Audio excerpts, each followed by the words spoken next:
Инфокомпании «Ташир». Все грани бизнеса.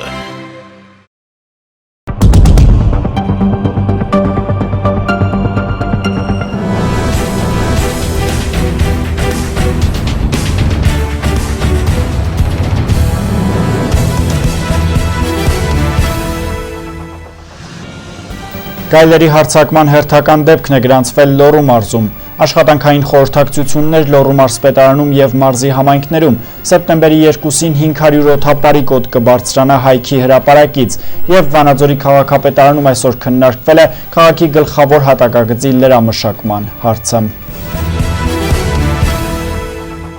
Մոլորակ լրատվական իր աշխատանքն է շարունակում մարզային ֆորտունա հեռուստաընկերության եթերում ես Սարգիս Գոքորյանն եմ, բարև ձեզ։ Քանի որ երկուշաբթին աշխատանքային չէր, ամեն շաբաթի աշխատանքային խորհրդակցությունները Լոռու մարզպետարանում եւ մարզի համայնքապետարաններում տեղի են ունեցել այսօր։ Լոռու մարզպետը կարճատև արձակուրդից հետո անցկացրել է առաջին խորհրդակցությունը, որի ընթացքում ծանոթացել է անցած երկու շաբաթվա ընթացքում կատարված աշխատանքներին, խոսել անելիքների մասին։ Արթուր Նալբանդյանը նիստի ընթացքում անդրադարձել է սեպտեմբերի 1-ի եւ 2-ի հետ կապված արարողություններին։ Հիշեցնենք, որ սեպտեմբերի 1-ը կիրակի է, այդ օրը կնշվի միայն գիտելիքի օրը, իսկ 2-ին կսկսվեն դասերը։ Սա կրթության եւ գիտության նախարարության որոշումն է։ Լոռու մարզպետը համապատասխան բաժնի պետին հանձնարարել է հետևել կազմակերպչական հարցերին։ Սեպտեմբերի 2-ին 500 օդապարիկ օդ կբարձրանա Հայքի հրապարակից։ Երիտասարդների նախաձեռնությանը մարզի ղեկավարը սիրով է արձագանքել։ Համապատասխան թույլտվությունը Վանաձորի քաղաքապետարանից կա, մնում է ապահովել անվտանգությունը եւ ներգրավվել հետաքրքրված անձանց։ Նալբանդյանը խորհրդակցության ընթացքում բաժինների պետերին հիշեցրել է, որ 2014 թվականին գյուղատնտեսական համատարածաշվառում է կատարվելու Լոռու մարզում եւ անհրաժեշտ է բացատրական աշխատանքներ տանել արդեն այսօրվանից, մասնավորապես ինչպես եւ ինչի համար է իրականացվում հաշվառումը։ Մարզպետի խոսքով այս ամենի մասին համայնքների բնակիչները պետք է նախապես իմանան, որպեսզի խուճապ եւ հարցեր չառաջանան։ Մարզպետարանում տեղի ունեցած խորհրդակցության մասին առավել հանգամանալից կխոսվի մարզպետարանի ժամ հաղորդման առաջիկա թողարկման ընթացքում։ Շարունակում ենք թողարկումը, Ստեփանավանի քաղաքապետարանում եւս աշխատանքային խորհրդակցություն է տեղի ունեցել, մանրամասներ է հաղորդում Նազելի Ավագյանը։ Այսօր Ստեփանավանի քաղաքապետարանում տեղի ունեցավ աշխատանքային խորհրդակցություն, բաժինների պետերը քաղաքապետ Միքայել Ղարաքեշիշյանին ներկայացրեցին անցած շաբաթվա ընթացքում կատարած աշխատանքները, քննարկեցին անելիքները։ Գանձումների բաժնի պետը զեկուցեց շաբաթվա ընթացքում հավաքագրված եկամուտների մասին, քաղաքապետը հանձնարարեց շարունակել եկամուտների հավաքագրումը, հստակեցնել Արմանից թաղամասի եկամուտների հավաքագրման բազայում եղած անճշտությունները, շաբաթվա ընթացքում ել ավելի ուշադրություն դարձնելով այդ թաղամասի հողի հարկի եւ գույքահարկի հավաքագրմանը։ Քաղաքաշինության բաժնին հանձնարարվեց շարունակել հետևել քաղաքում ընթացող մեծածավալ բարեկարգման եւ կանաչապատման աշխատանքներին, որպեսզի ամեն ինչ ընթանա պատշաճ եւ որակով։ Հանձնարարվեց նաեւ շրջել քաղաքի թաղամասերով եւ բնակիչների կողմից բակերից դուրս թափված շինարարական աղբ կամ թափոններ նկատելու դեպքում հորդորել մեկ շաբաթվա ընթացքում վերացնել դրանք։ Քաղաքապետը մատնանշեց կոնկրետ երկու հասցե Դուրյան եւ Մխիթար Սպարապետ փողոցներում, որտեղ բակերից դուրս կուտակված աղբ նկատել է անձամբ։ Խորհրդակցության ընթացքում քննարկվեցին շաբաթվա ընթացքում բնակիչների կողմից քաղաքապետին եւ քաղաքապետարանին ուղղված տարբեր դիմումներ, որոնց կապակցությամբ կոնկրետ աշխատակիցներին տրվեցին կոնկրետ հանձնարարականներ։ Խորհրդակցությունն ավարտվեց թերևս Ստեփանավանցի փոքրիկների համար ուրախալի լուրով։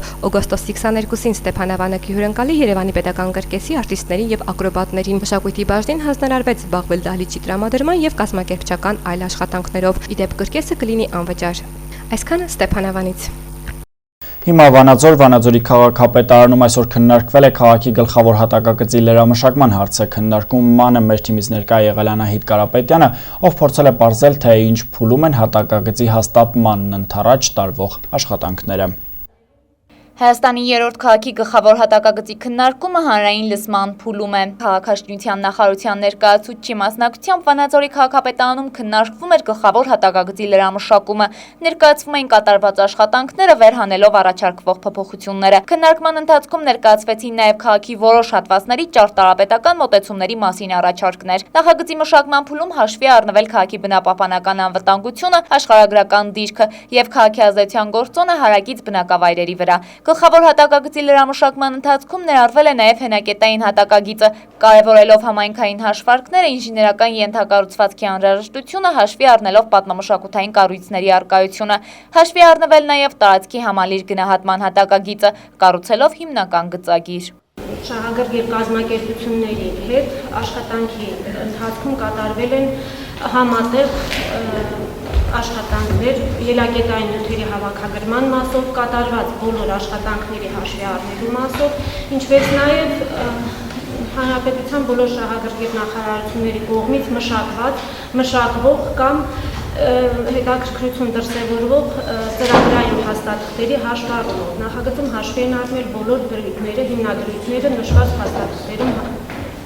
նախատեսված։ Գլխավոր հատակագծի մշակման փուլում ներառվել է նաև աղբավայրի տեղակայման կետը, որի արդյունքում բնապահպանական անվտանգությունից ելնելով նախատեսվում է Արջուտի աղբավայրը փակել, աղբավայրի տեղակայման կետ դարձնելով Քարաձոր գյուղի հարակից տարածքը։ Նախատեսվում է նաև բիզնես կենտրոնների, բազմահարկ և ստորգետնյա ավտոկայանների կառուցում։ Ինչ վերաբերվում է քաղաքի ներսում կառուցվելիք ավտոկայանատեղերին, ապա այն կլինի բազմահարկ աշխարհում ընդունված նորմերով, հաշվի առնելով սեյսմիկ անվտանգությունը։ Ներկայացվեց նաև կանաչ գոտիների, զբոսաշրջության և արտադրական տարածքների ծրագրեր։ Գլխավոր հատակագծի պատվիրատում Վանաձորի քաղաքապետարանն է։ Քաղաքապետ Սամվել Դարփինյանը նշում է, որ նախատեսում են այս տարի վերջնական տարբերակով գլխավոր հատակագիծը ներկայացնել համապատասխան կառույցներին։ Քաղաքի գլխավոր հատակագիծը դա քաղաքի անձնագիրն է, որը պարտադիր է յուրաքանչյուր քաղաքի համար։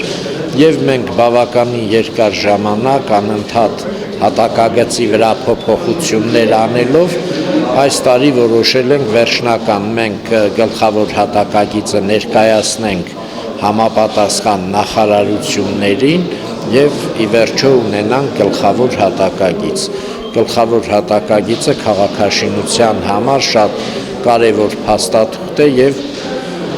մենք պարտավոր ենք այդ փաստաթուղթն ունենալ։ Քաղաքի գլխավոր հատակագիծը պատվիրվել էր դեռևս 2003 թվականին, սակայն կառավարության հաստատման կարգի փոփոխության արդյունքում որոշվեց հին նախագիծը չհաստատել, արդյունքում նոր հատակագիծ ունենալու անհրաժեշտություն եղավ, նշեց Վանաձորի քաղաքապետարանի քաղաքաշինության և ճարտարապետության բաժնի պետը։ Ինչ որ գոյություն ունի կապիտալ շինություն եւ ճարտարապետական առումով վտանգ չի ներկայացնում, խոչընդոտ արտաքին տեսք եւ այլը չի խոչընդոտում, խաթարում քաղաքի տեսքը, ուրեմն դա նախատեսված են արդեն կառուցապատման տվյալ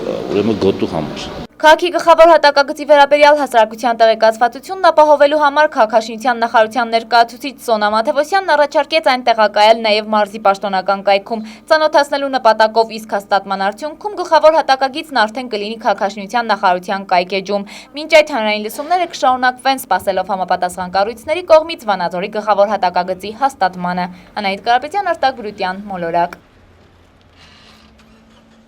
2 ամիս առաջ էր, որ Լոռու մարզում իրար հաջորդում էին գայլերի հարձակման դեպքերը, ընդմիջումը երկար չտևեց, այսօր ահազանգ է ստացվել Ստեփանավանի տարածաշրջանի Կողես համայնքից։ Գայլերի հարձակումը տարվա այս ժամանակահատվածի համար կարելի է համարել աննախադեպ, ինչ է տեղի ունեցել Կողեսում եւ քանի ոչխար է դարձել գայլի բաժին, իմացեք տեսանյութից։ Գայլերի հարձակման հերթական դեպքն է գրանցվել Լոռու մարզի հեռավոր համայնքներից մեկում։ Ստեփանավանի տարածաշրջանի Կողես համայնքում գայլի բաժին է դարձել 10 ոչխար, եւս 10-ը վիրավորվել են, 10-ն էլ անհայտ կորած են։ Գայլերը հարձակվել են Ձորում հսկողությունից դուրս մնացած ոչխարների վրա, որոնք պատկանում էին Խաչիկ Կիրակոսյանին։ Վերջինս ոչխարներին գնել էր վարկով ստացած գումարով։ Ոչխարաբուծությունն էլ ընտանիքի ապրուստի միակ միջոցն էր։ Գտած ոչխարների միսը ոչ պիտանյա, լրիվ սևացած, լրիվ կերած, որի կեսնակերած, որը вообще լրիվ կերած մենակ ոսկորնին է, այնց վիճակյա, որ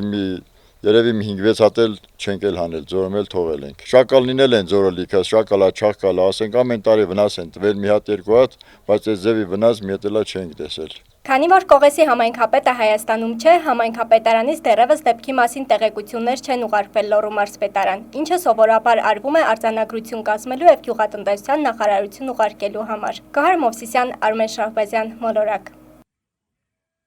Արչևում միջազգային լրահոսն է աշխարհում կատարված ու կատարվող իրադարձություններից ուշագրավներն առանձնացրել ու ներկայացնում է Լիաննա Մխիթարյանը։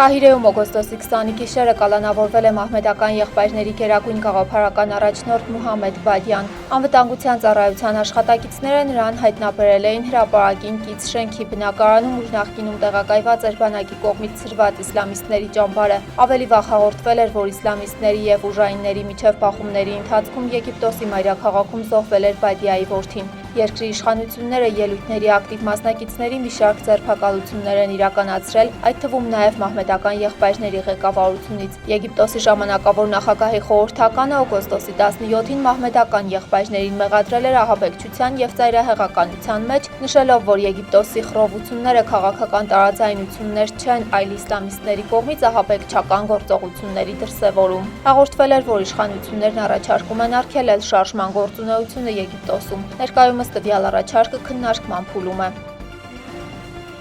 Պակիստանում վերջին 2 շաբաթվա ընթացքում տեղատարապանձրևների զոհ է դարձել 130 մարդ, բնական աղետից տուժել է ընդհանուր առմամբ 330,000 մարդ, տվյալ պահին ամբողջովին ջրի մեջ են 770 գյուղեր, ջրի հեղեղն ավերել է 2500 բնակելի տներ և կառույցներ։ Շրջաններում տուժած բնակիչներին ժամանակավորապես տեղավորելու համար ստեղծվել է 400 վրանային քաղաք, որտեղ մարդկանց առաջին բուժօգնություն է տրամադրվում, ինչպես նաև կերակուր։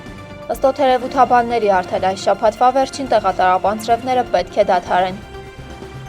Սաուդյան Արաբիայի բժիշկների առջև խնդիր է դրված փրկելու Հալիդ Իբն Մոսհեն Շահարիի առողջությունը։ Առաջին քայլն այդ ուղղությամբ արդեն արվել է։ Շահարին, ով կշռում է 610 կիլոգրամ, հիվանդանոց է տեղափոխվել։ Տղամարդուն իր բնակարանից դուրս բերելը վերածվել է իսկական փրկարարական գործողության։ Այդ նպատակով քանդվել է տան պատերից մեկը։ Դրանից հետո Շահարիին բարեհաջող տեղափոխել են ավտոմեքենա, ապա օդանավ։ Նրան տեղափոխել են Էժ-Ռիադ։ Շահարիին մասնակիտական օգնություն ցուցաբերել հանձնարարել է անձամբ Սաուդյան Արաբիայի թագավորը։ Տնտեսական առումով բարգավաճող թագավորությունում ամեն երրորդը տառապում է ավելորդ քաշից եւ դրա հետ կապված խնդիրներից։ Դիանա Մխիթարյան, Մոլորակ։ Հիմա եղանակի մասին կանխատեսումներն այդքան էլ հուսադրող չեն, Լոռու մարզում վաղը գիշերվա առաջին կեսին եւ օրվա երկրորդ կեսին սպասվում է կարճատև եւ ամպրոպ։ Տեղ-տեղ հնարավոր է կարկուտ, 22-ին եւ 23-ին սպասվում է առանց տեղումների եղանակ։ Քամին հարավ-արևմտյան շրջաններում կլինի 5-ից 10 մետր վարկյան արագությամբ, ամպրոպի ժամանակ սպասվում է քամուշ գնացում 18-ից 23 մետր վարկյան արագությամբ։ Օդի ջերմաստիճանը արդեն նվազել է 4-ից 5 աստիճանով, 22-ից 23 ընկած ժամանակահատվածում կբարձրանա 2-ից 3 աստիճանով։ Լոռու մարզում սպասվում է գիշերը 12, ցերեկը 21 աստիճան տաքություն, մարզի քաղաքներից Տաշիրում սպասվում է գիշերը 10, ցերեկը 20 աստիճան տաքություն, Ալավերդիում կանխատեսվում է գիշերը 12, ցերեկը 20 աստիճան տաքություն, Սպիտակում կդիտվի գիշերը 10, ցերեկը 19 աստիճան տաքություն, Ստեփանավանում կլինի գիշերը 12 աստիճան, ցերեկը 21 աստիճան, իսկ մարզկենտրոն Վանաձորում սպասվում է գիշերը 12, ցերեկը 21 աստիճան տաքություն։ Երևանում սպասվում է փոփոխական անբավարարությամբ եղանակ, տեղումների հավանականությունը փոքր է։ Մայրաքաղաքում կդիտվի մինչև 31 աստիճան տաքություն։ Այսքանն էինք առանձնացրել այս թողարկման համար, մնացեք խաղաղությամբ եւ շարունակեք դիտել Ֆորտունա ցտեսություն։